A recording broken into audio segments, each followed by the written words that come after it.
Hello दोस्तों, आज के इस नए वीडियो में हम बात करने वाले हैं संपूर्ण किताब से जितने भी मोस्ट इम्पोर्टेंट बायोलॉजी के क्वेश्चन हैं जो कि 2023 की दृष्टि से आने वाले हैं। उन सब की आज हम चर्चा करने वाले हैं।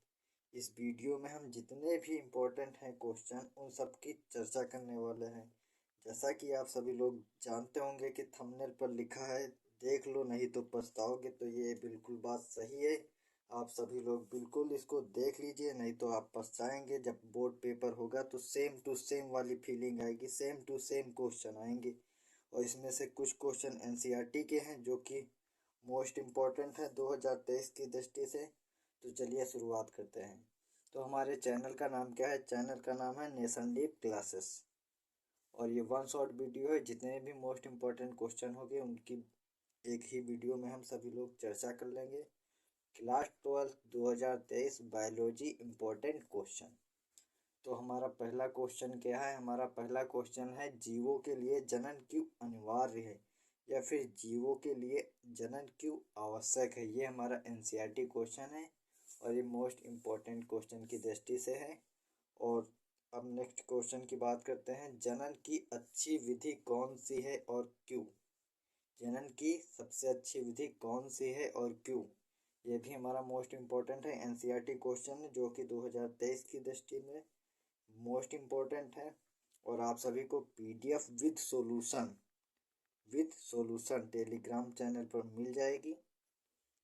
अब नेक्स्ट क्वेश्चन की बात करते हैं, क्वेश्चन नंबर 3। तो क्वेश्चन नंबर 3 हमारा क्या बोल रहा है? सूक्ष्म प्रवर्धन पर एक टिप्पणी लिखना है आपको। जो सूक्ष्म प्रवर्धन है, ये चैप्टर 1 का क्वेश्चन है। सूक्ष्म प्रवर्धन पर आप सभी को टिप्पणी लिखना है, संक्षिप्त टिप्पणी। और क्वेश्चन नंबर 4 की अगर हम बात करें तो कायिक प्रवर्धन किसे कहते हैं और यह किस प्रकार होता है। जो कायिक प्रवर्धन है ना, उसकी हमें डिफिनीशन लिखनी है या फिर परिभाषा लिखनी है, और वह किस प्रकार से फैल होता है उसको भी बताना है। और question number 5 very very important question है, ये हमारा कम से कम 5 बार आया हुआ है क्वेश्चन। तो लैंगिक तथा अलैंगिक जनन में अंतर। लैंगिक और अलैंगिक जनन में अंतर। लैंगिक और अलैंगिक जनन में अंतर। और एक क्वेश्चन नंबर नेक्स्ट की बात करते हैं, एक प्रारूपी आवृत बीजी बीजांड का चित्र बनाइए। जो एक प्रारूपी आवृत बीजी बीजांड है ना, उसका हमें चित्र बनाना है। और आप सभी को इसके सॉल्यूशन की वो जो लिंक होगी वो आपको डिस्क्रिप्शन पर मिल जाएगी पीडीएफ सहित। और ये क्वेश्चन हमारा इम्पोर्टेंट है। क्वेश्चन नंबर 7, सेब को आभासी फल क्यों कहते हैं। जो सेब है उसको आभासी फल या फिर झूठा फल क्यों कहते हैं, यह भी बहुत इंपॉर्टेंट क्वेश्चन है। अब नेक्स्ट क्वेश्चन की बात करते हैं, क्वेश्चन नंबर 8। तो वृहद अध्ययन का अनुप्रस्थ काट का चित्र। जो वृहद अध्ययन है उसका अनुप्रस्थ काट का हमें चित्र बनाना है। ये भी वेरी वेरी इंपॉर्टेंट क्वेश्चन है। और क्वेश्चन नंबर 9 की अगर हम बात करें तो आवृत बीजी में नर युग्मक भेद का संक्षिप्त विवरण दीजिए। जो आवृत बीजी है ना, तो इसमें नर युग्मकों भेद का संक्षिप्त विवरण देना है या फिर संक्षिप्त टिप्पणी लिखना है। क्वेश्चन नंबर अगर 10 की बात करें तो हमारा क्वेश्चन नंबर 10 क्या है?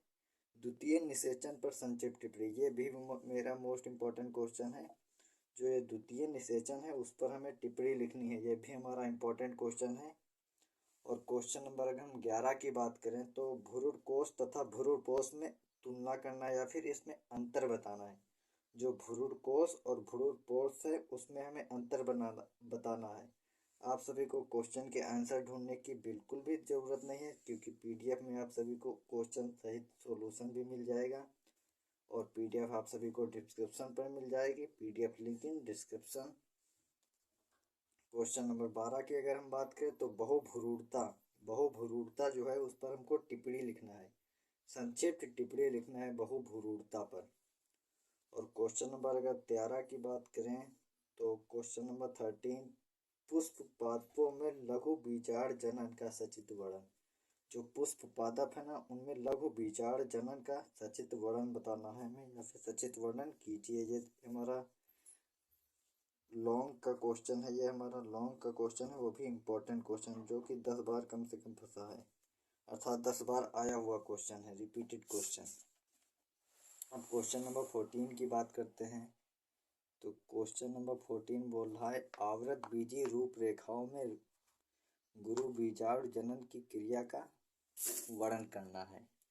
जो आवृत बीजीय रूपरेखा है उसमें गुरु बीजाणु जनन प्रक्रिया या फिर क्रिया का हमें वर्णन करना है।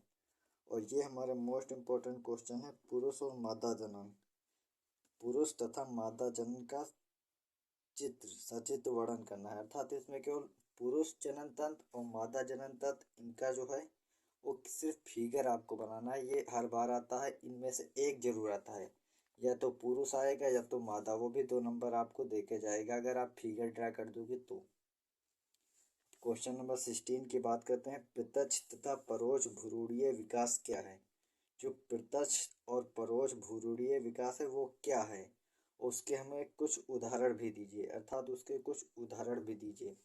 और जो क्वेश्चन नंबर 17 है, ये वेरी वेरी इंपॉर्टेंट क्वेश्चन है जो कि कभी भी नहीं आया है। अर्थात ये एनसीईआरटी क्वेश्चन है जो कि 2023 की दृष्टि से इम्पोर्टेंट है।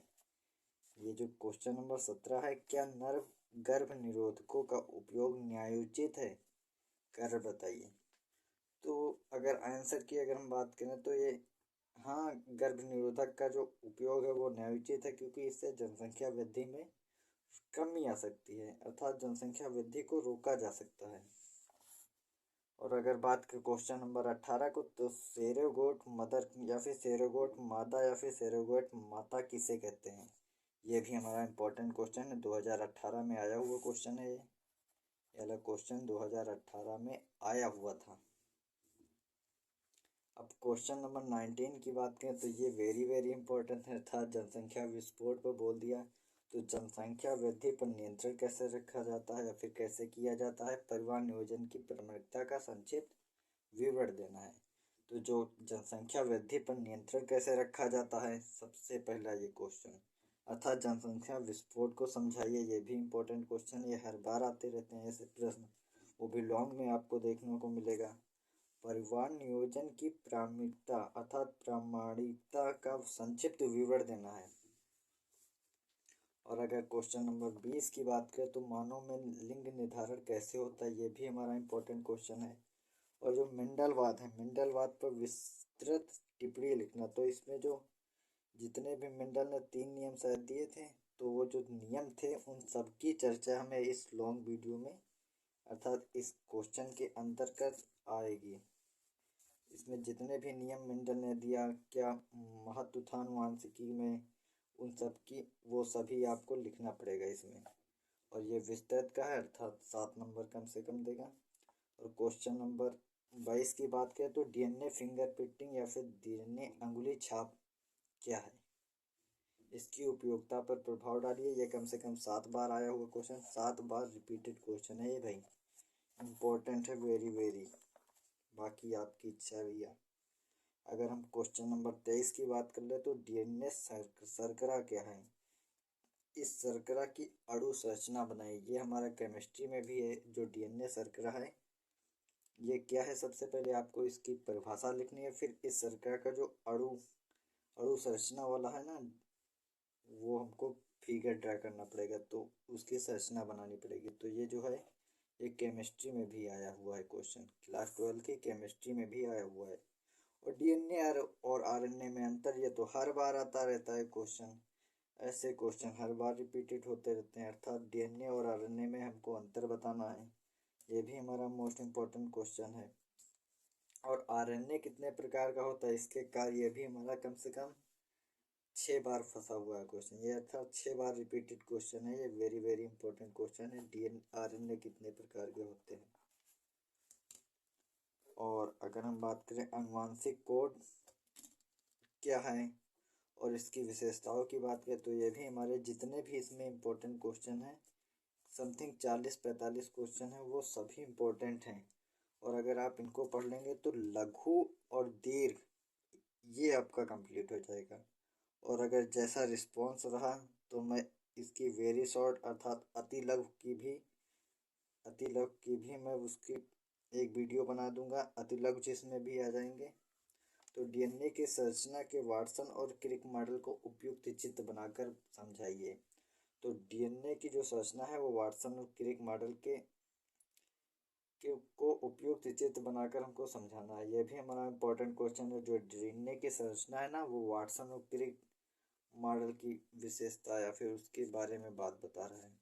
और मनुष्य में विषाणु जनित रोग जो विषाणु से फैलते हैं मनुष्य में रोग, जैसे कुत्ता, जो कुत्ता होता है वो काटता है तो उसमें रेबीज होता है ना, वो विषाणु है ऐसे। और अगर हम बात करें फिर इम्पोर्टेंट ओनली गेस क्वेश्चन, जो कि हमारे जितने भी क्वेश्चन ये गेस क्वेश्चन है। और अब हम क्वेश्चन नंबर 29 की बात करते हैं या फिर 29 की बात करते हैं। तो अमीबी पेचिस क्या होता है? जो अमीबी पेचिस है वो क्या है, इसके लक्षण, रोकथाम एवं चिकित्सा का वर्णन करना है। ये हमारा लघु का नंबर है, लघु उत्तरीय प्रश्न का क्वेश्चन है, जो कि रिपीटेड क्वेश्चन है और हर बार आते हैं ऐसे क्वेश्चन है। तो अमीबी पेचिस क्या है, इसके लक्षण, रोकथाम एवं चिकित्सा का उल्लेख करना है हमको। और इंटरफेरान क्या है, जो भैया इंटरफेरान है वो क्या है और इस पर हमको संक्षिप्त टिप्पणी, ये हमारा ज़्यादा इंपॉर्टेंट क्वेश्चन है। और प्रतिरक्षण तंत्र से आप क्या समझते हैं? प्रतिक्रिया के दो प्रमुख प्रकार बताइए। यहाँ पे प्रतिक्रिया नहीं, प्रतिरक्षण तंत्र के दो प्रमुख प्रकार बताइए। ये जो प्रतिरक्षण तंत्र है इसके दो प्रमुख, यहाँ पे हमारा प्रतिक्रिया नहीं होगा, यहाँ पे होगा प्रतिरक्षण तंत्र के दो प्रमुख प्रकार बताने हैं। और ये हमारा वैक्सीनेशन पे आ गया, जो कि कोरोना वायरस आया ही था, तो इस पर शायद इम्पोर्टेंट ये क्वेश्चन नहीं, वेरी वेरी इंपॉर्टेंट है, चूँकि ये अनेक चांस ज़्यादा है। तो टीकाकरण पर संक्षिप्त टिप्पणी देना है आपको।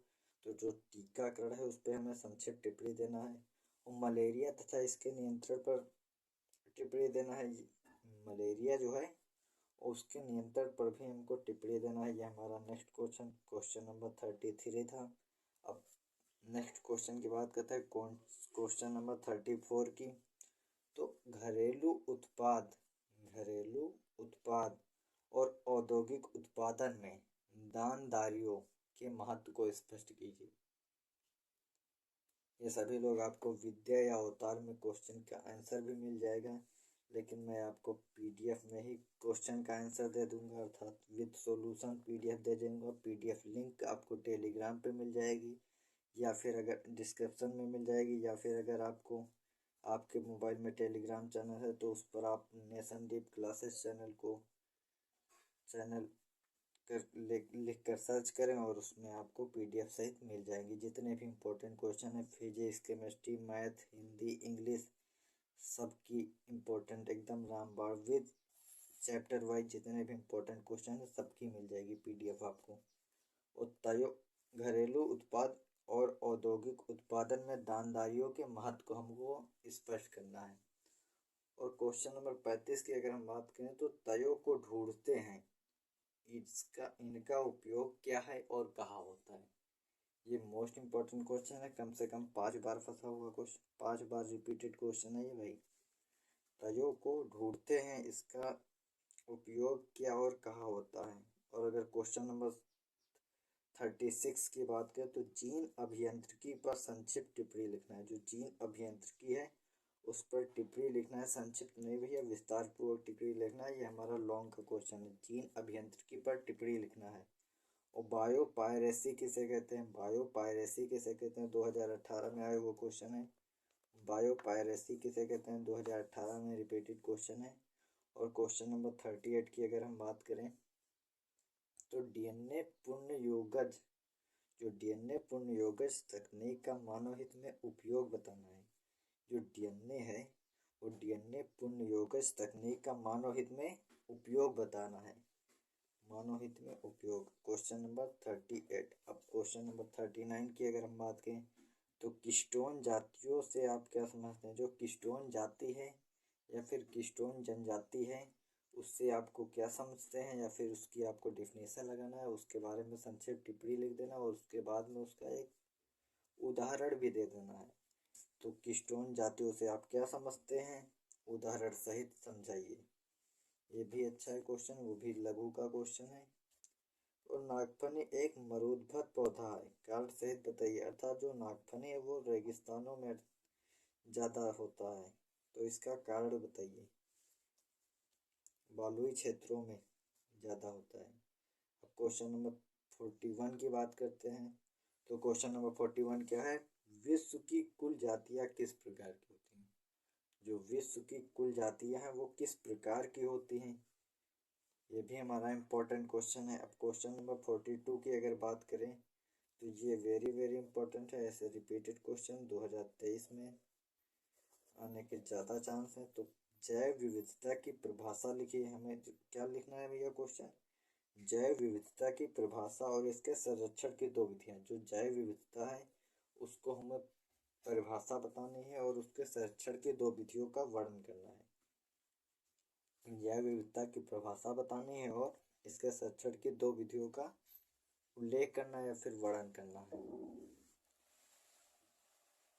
और अगर अभी तक आपने हमारे चैनल को सब्सक्राइब नहीं किया है तो बिल्कुल भैया कर दीजिए जल्दी से। और आप सभी लोग चैनल के प्लेलिस्ट लिंक पर प्लेलिस्ट में जाके आप सभी लोग जितने भी पेपर बचे हैं या फिर आने वाले हैं उन सब की आप PDF उनकी प्लेलिस्ट से चैप्टर वाइज इम्पोर्टेंट क्वेश्चन देख सकते हैं। वो चाहे फिजिक्स हो या केमिस्ट्री हो, उन सबके इम्पोर्टेंट क्वेश्चन की लिस्ट है विद चैप्टर वाइज। तो अभी तक आपने हमारे चैनल को सब्सक्राइब नहीं किया तो बिल्कुल कर दीजिए और लाइक भी कर दीजिए। अब क्वेश्चन नंबर 43 की बात करते हैं। रेड डाटा बुक से आप क्या समझते हैं? जो रेड डाटा बुक है जिससे आप क्या समझते हैं और इसका विवरण बताएं। और आपदाग्रस्त स्थितियों से या फिर आपदाग्रस्त वो होते हैं क्या, संकटाग्रस्त जानवर से आप क्या समझते हैं या फिर आपदाग्रस्त स्थितियों से आप क्या समझते हैं? किन्हीं सीमित दो संकटाग्रस्त भारतीय स्तनधारी जीवों के नाम बताने हैं। तो आपदाग्रस्त स्थितियों से आप क्या समझते हैं? किन्हीं सीमित दो संकटग्रस्त भारतीय स्तनधारी जीवों के नाम लिखिए या फिर बताइए।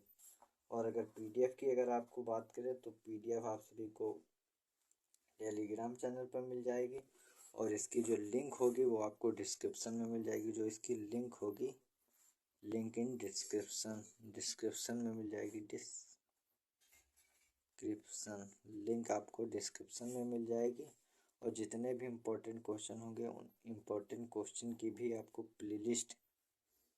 प्लेलिस्ट भी आपको डिस्क्रिप्शन में ही मिल जाएगी। Thank you very much.